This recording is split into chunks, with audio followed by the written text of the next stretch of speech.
I'm Mike Uyak. I love to try new things, and I've had culinary adventures all around the world, as well as right at home. I've had really wonderful food, as well as some really horrible food. I'd like to share some of my adventures with you, and we'll see if I have what it takes to fix whatever goes wrong.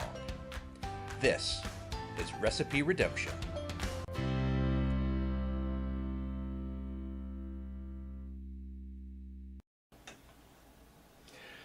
Heidi-ho, Recipe Redemption fans. Mike Uyak here. And today we've got a twofer. Because not only do we have another entry in the Market of Mystery, but we also have a Recipe Redemption using the mystery ingredient. This. This, my friends, is lutefisk. Lutefisk is dried cod that has been rehydrated using a solution of caustic lye, which is then rinsed off, and then the fish is either boiled or baked. It's unclear exactly when lutefisk was discovered or invented, but according to one legend, marauding Vikings attacked a fishing village, setting fire to everything, including the drying racks with their hanging cod fillets. Once the Vikings left, the remaining villagers put out the fires, and the fish became soaked in wet ashes. Later, the villagers were surprised to discover the fish they thought was destroyed had taken on the appearance of fresh fish, so they rinsed them off and boiled them, and one intrepid villager dared to take a bite and declared it not bad. A ringing endorsement if ever I heard one. Now, lutefisk all by itself is a little intimidating for people. Aside from the fact that a little bit of the lye is always going to be there, you can't rinse all of it away.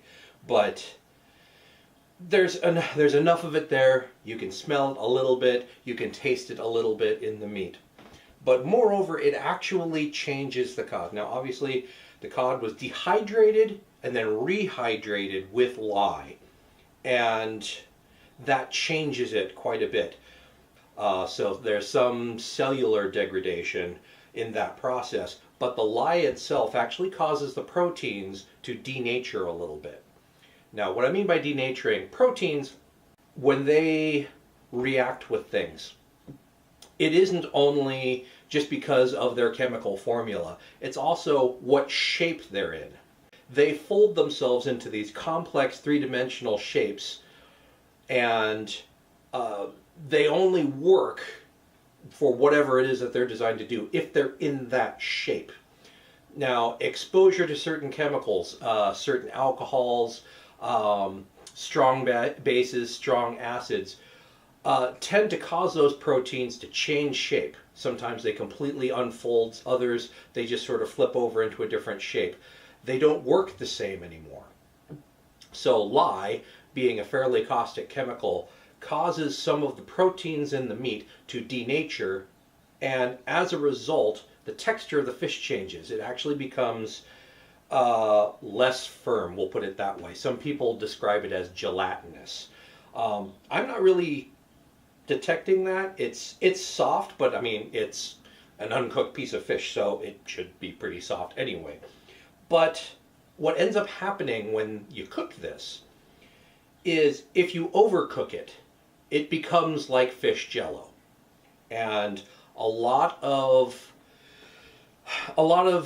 Scandinavian kids, or kids of a Scandinavian descent, we'll put it that way, when presented with old school, traditionally prepared lutefisk, it's old school enough that mom and dad or auntie or grandma may not actually be preparing it properly.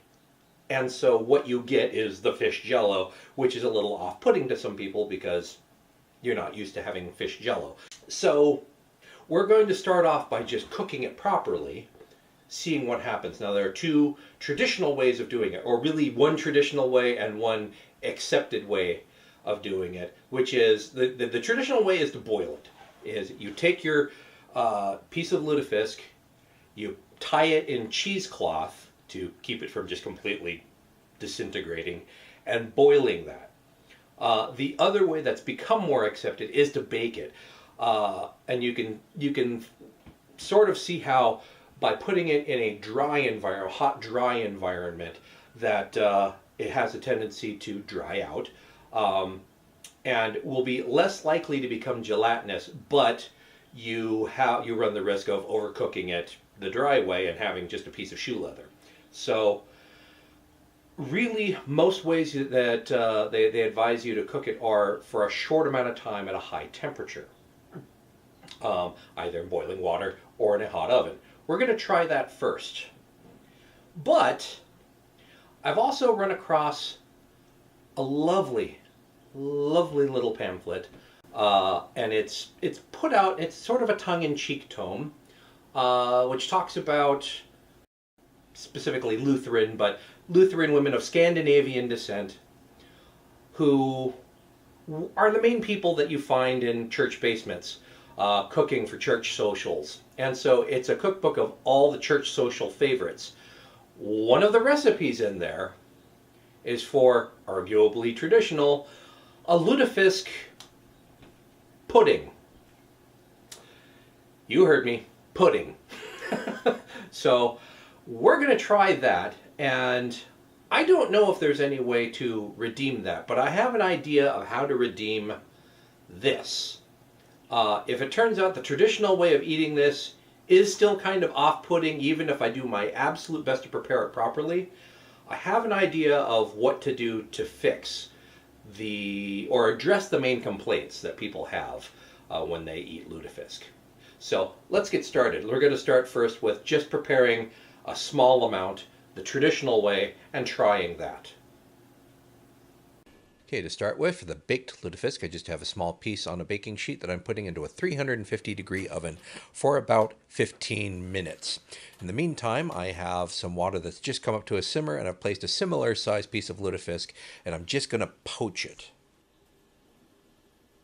So after boiling and baking, here's what we have.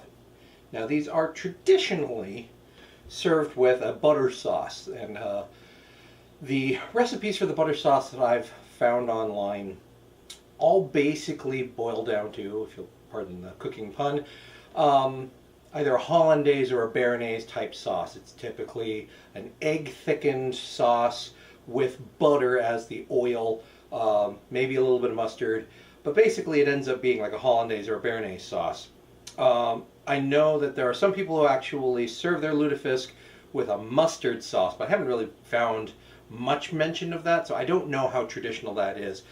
Please do comment below if you happen to know if your family tradition is to serve lutefisk with mustard sauce at Christmas or other holidays. But in any case, the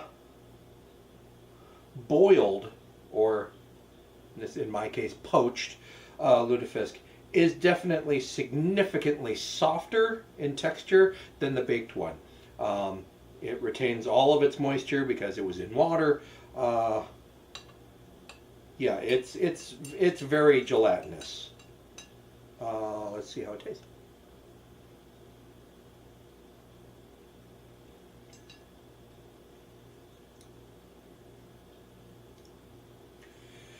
It needs sauce.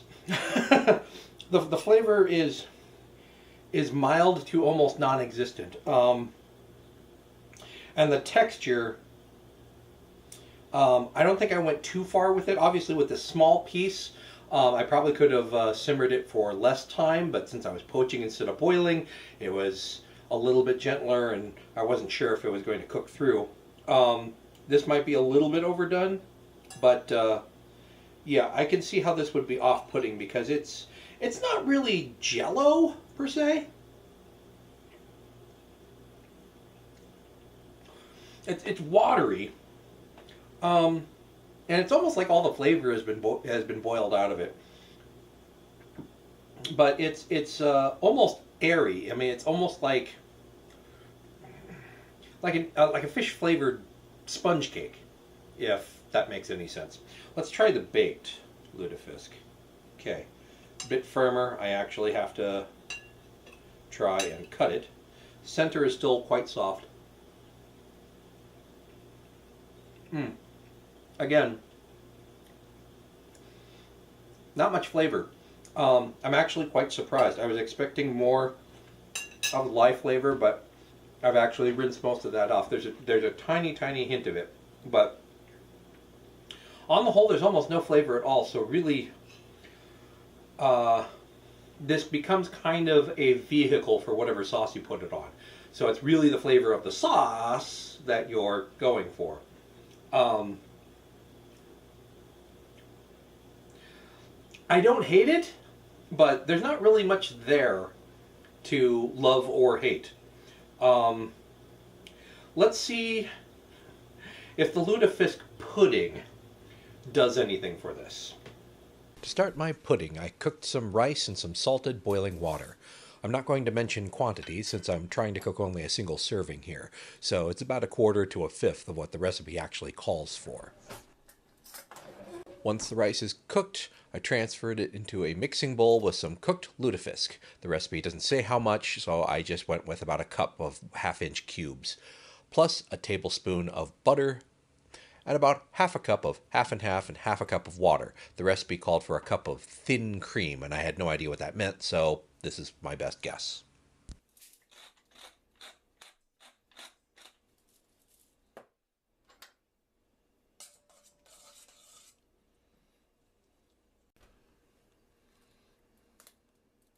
Stir into that one whole egg, make sure it's all combined evenly, and then turn into a baking dish. I just used this chili bowl.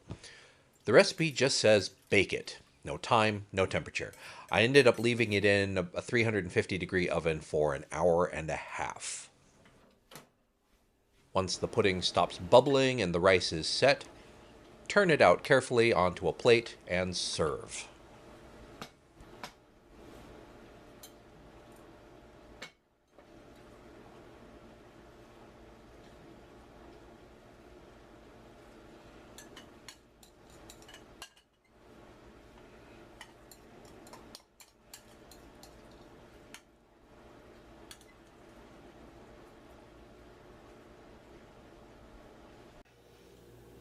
And here it is, Lutefisk pudding.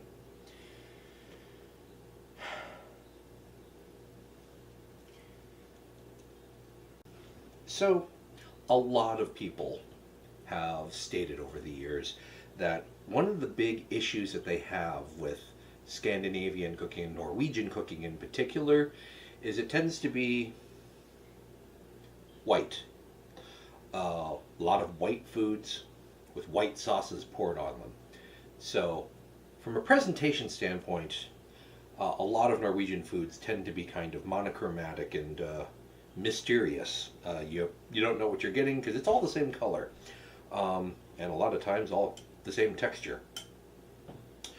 That being said, there are flavorful white things, and then I think there's this.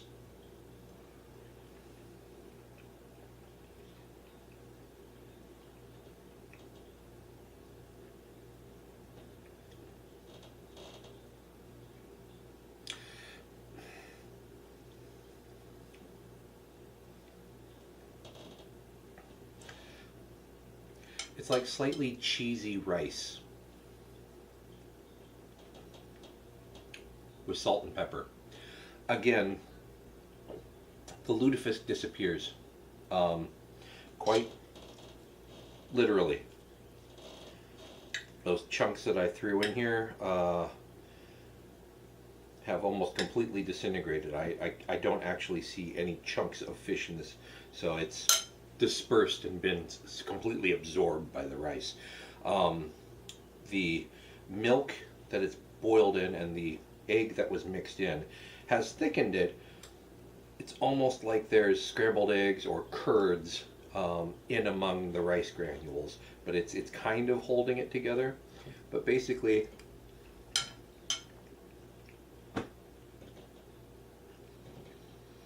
yeah, it's slightly more flavorful plain white rice with pepper.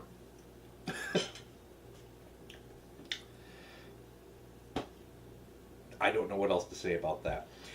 It's not horrible. It's just really plain. Buttery. There's buttery on the aftertaste, so I can taste the butter. Both what I greased the bowl with and the butter that I actually stirred into it.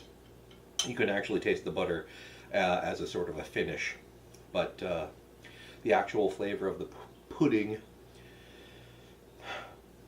meh. Unfortunately, what I'm discovering about Lutefisk is that the flavor itself is almost secondary. Uh, it's more the tradition of eating it rather than actually liking the product itself. Um, so I'm not 100% sure how to redeem this in particular, because really, add flavor to this.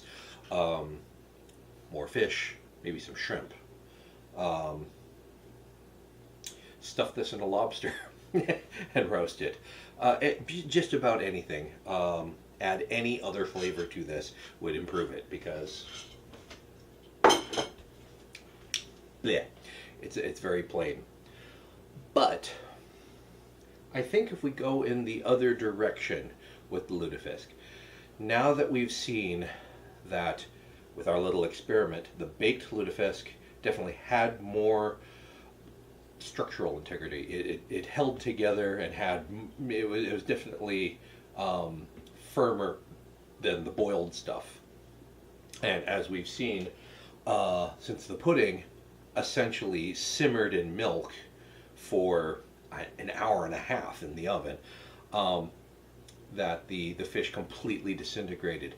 So what we really need is to cook it fast, and or at a lower temperature, so that it has a chance to hold together, lose some of that excess moisture that's in there, but still hold together. And even then, it's still a little crumbly.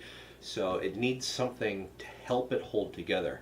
And I think I know how to fix this. And it is to cut the Lutefisk, the remaining Lutefisk that I have, cut it into strips. About maybe ½ inch, 3/4 inch diameter, and about 3 inches long. Bread them and bake them and make Lutefisk sticks. And since Lutefisk is actually traditionally served with a butter sauce, I'm going to, with my Lutefisk sticks, I'm going to make a tartar sauce with homemade mayonnaise.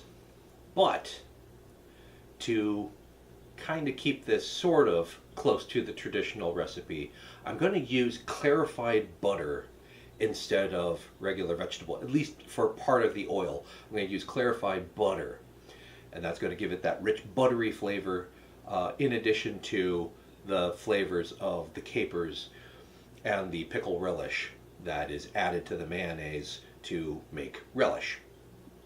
And I think that's a way that you can have your Lutefisk and eat it too. You could possibly enjoy it, because there's a flavor contrast that you can get with that nice sort of lemony, citrusy bite from the mayonnaise, with the herbal seasoning that I'm planning on crusting the fish sticks with. So, Lutefisk sticks, let's try that. As previously mentioned, I cut my Lutefisk into sticks about 3 inches long and prepped a breading station. In my flour I have onion powder, garlic powder, black pepper, and Old Bay seasoning, plus a bit of nutmeg just to be different. I have a bowl of beaten egg and another plate with some seasoned breadcrumbs. Follow the usual breading procedure, arrange on a non-stick baking sheet, and then pop the fish sticks into a 350-degree oven for 40 minutes.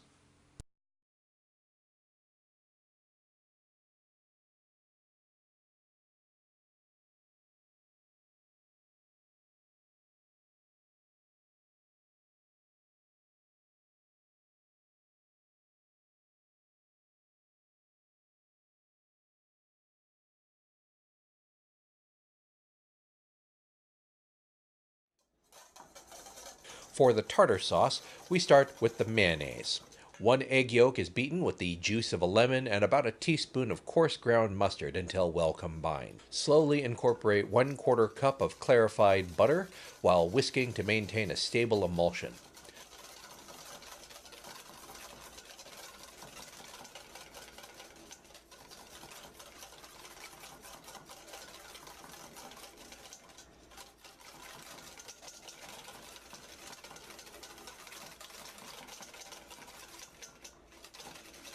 The butter wasn't enough, so I switched to vegetable oil to finish. I didn't take it quite to the normal consistency of mayonnaise, since butter tends to set up a little stiffer in the refrigerator, so I basically got it until it was like a thick sauce.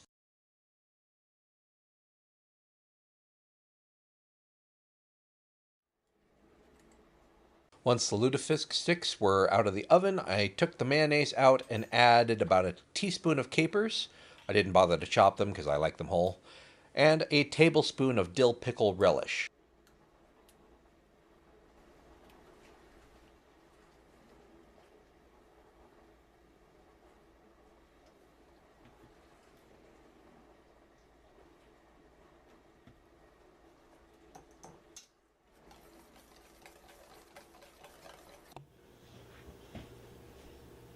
So, here we are.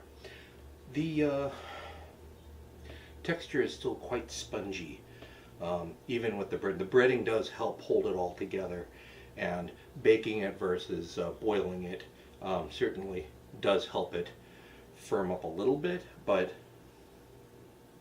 it's still quite squishy.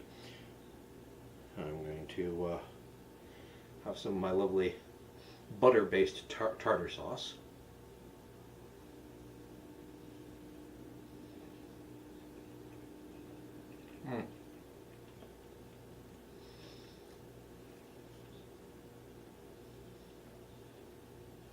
I love the butter-based tartar sauce.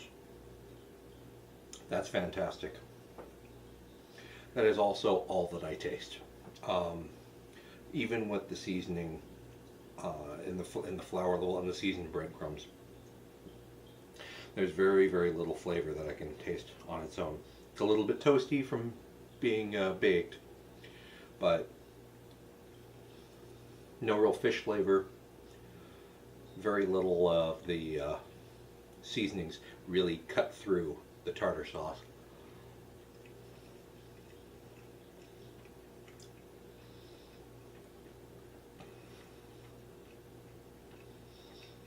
The fish is still, people describe it as gelatinous, but it's really more foamy. It's not entirely pleasant.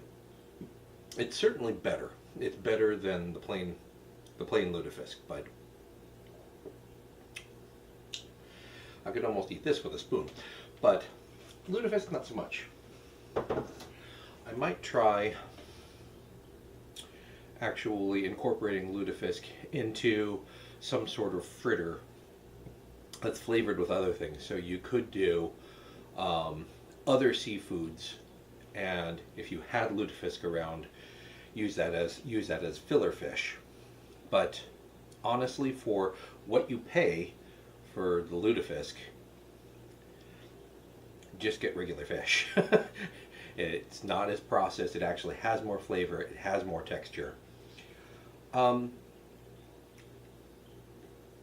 won't say I've never necessarily redeemed lutefisk.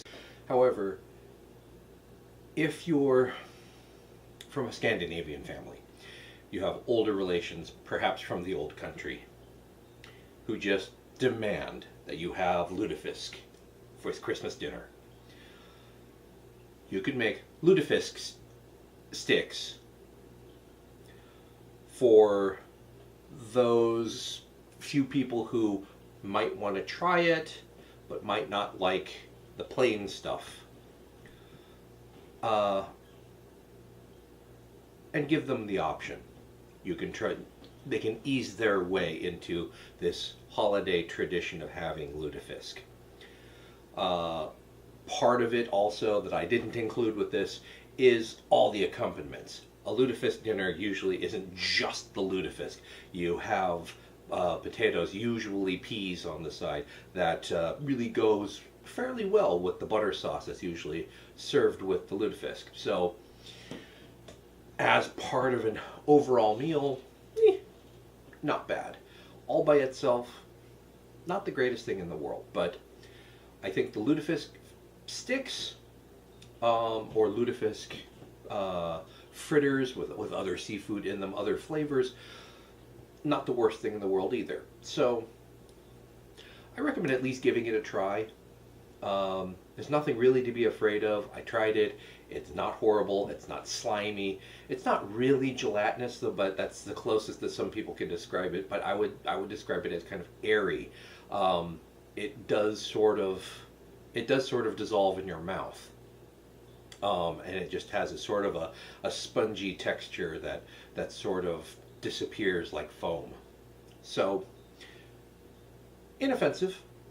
I wouldn't line up to eat it again, but if it were being served, if I was somehow invited to some Scandinavian dinner and they said, "Hey, we're having a lutefisk dinner," yay, I'll still eat it. So, with that, I'd like to thank you for watching. If you enjoyed this video, once again, please hit subscribe and like the video and share it with all your friends. So until next time, I'm Mike Uyak for Recipe Redemption. Thanks for watching.